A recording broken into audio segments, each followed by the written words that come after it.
Hello everyone, welcome back. Today we're looking at Polestar. Renault Korea leaps into EV production with the Polestar 4. Let's try to understand what this means. Renault Korea is embracing the EV future with help from an unlikely partner.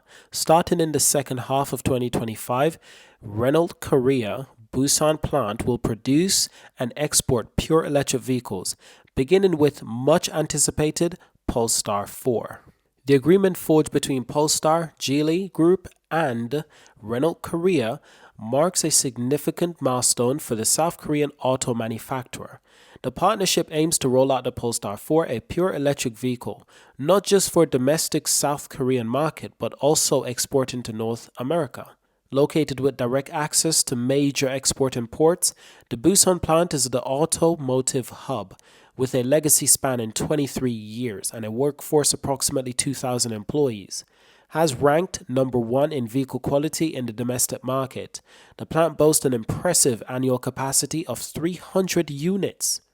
The plant boasts an impressive annual capacity of 300,000 units. This is fantastic. Imagine 300,000 Polestar vehicles rolling out this factory on an annual basis. Now, perhaps that's unrealistic. Perhaps this factory will also be used for other vehicles, such as the Renault vehicles, of course. But perhaps 100,000 vehicles from this factory would be quite sufficient. 150,000? I don't know, but this is great by Polestar. So they don't always have to develop their own factories, but they can do something similar to what Fisker is doing in the European market. Fisker is not actually using their own factory. Fisker is using someone else's factory to build their vehicles. Long term, it's not the best solution, but short term, it's a great idea to get your vehicles on the road as soon as possible. Remember, these vehicles are technology. They're software on wheels. You'll make a lot more money with these vehicles through the software over the lifetime of the vehicle rather than just the upfront payment of the vehicle itself.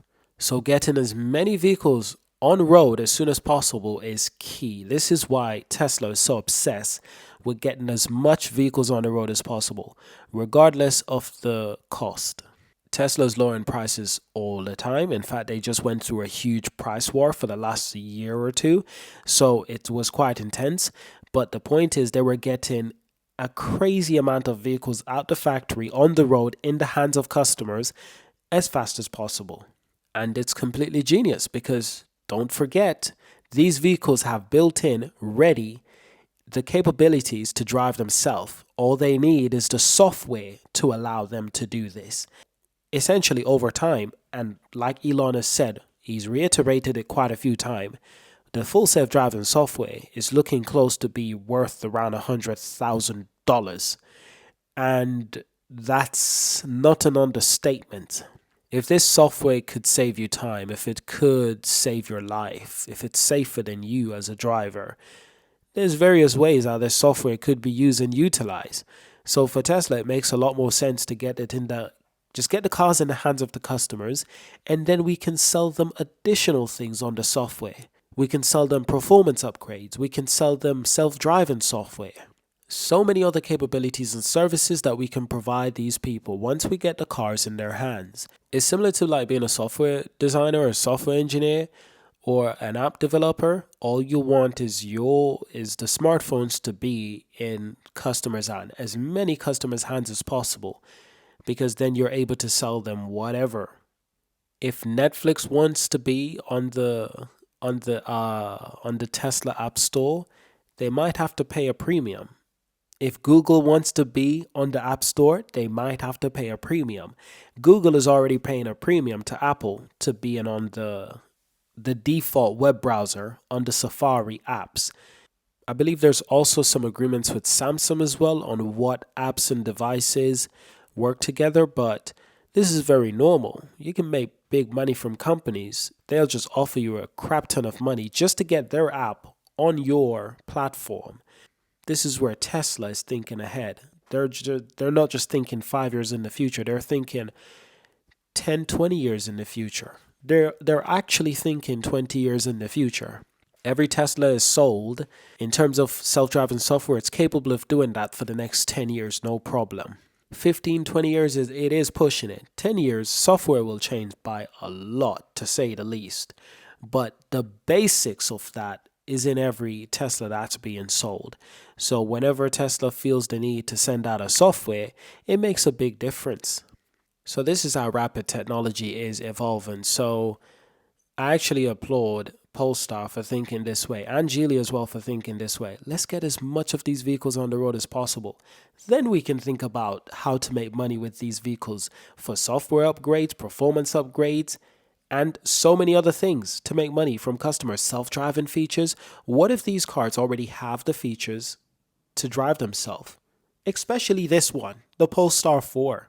The Polestar 4, in terms of cameras, probably has the most cameras of any Polestar vehicles.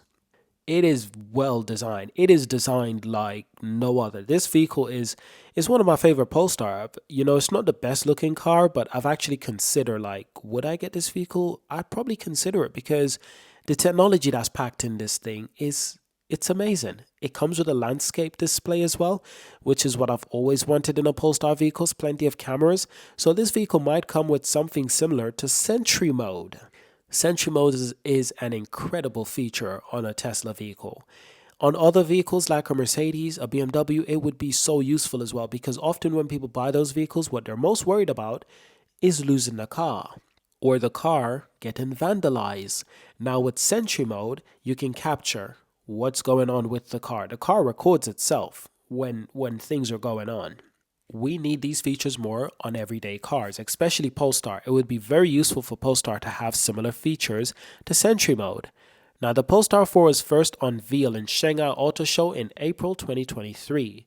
The SUV coupe is the blend of high performance and cutting-edge design. It is the fastest production car in the Polestar lineup, and it's quite confusingly sits comfortably between the Polestar 2 and the Polestar 3, which is ironic because it's named the Polestar 4. But in terms of size, it is something between the Polestar 2 and the Polestar 3.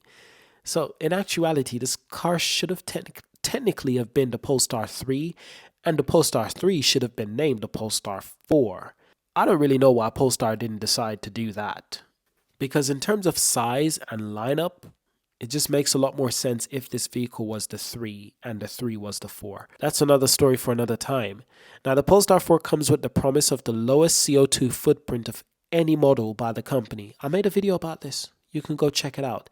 The Busan plant is on mission to slash its CO2 emissions by 50% by 2030. Could they actually accomplish this? That's a very tough, difficult feat to accomplish. But I wish them the best of luck. In fact, I hope they do, because we need these factories to be a lot more cleaner in production. The factory also wants to accomplish carbon neutrality by 2040. This ambitious goal aligns with the global push towards greener manufacturing processes, making the Polestar 4 more a statement on environmental responsibilities. According to the CEO of the Renault Korea manufacturing plant, the production of the Polestar 4 at the Busan plant symbolizes the renewal of Renault Korean Motors and its ambition outlooks.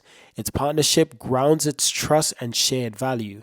As echoed by Thomas Ingeloff, CEO of Polestar, he emphasizes the shared focus on quality and sustainability between Polestar, Geely Holding, and Renault Korea Motors, making this as a significant step in diversifying Polestar manufacturing footprint.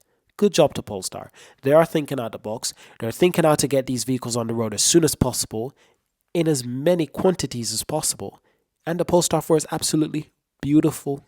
It's a beautiful vehicle, and I'm happy to see that they're thinking of ways to bring this vehicle to the market sooner and in the best way possible. So that's it for today's video. Thank you for watching. Subscribe to see more. Hope you enjoyed this video. Leave a like, leave a comment, and I'll see you in our next video.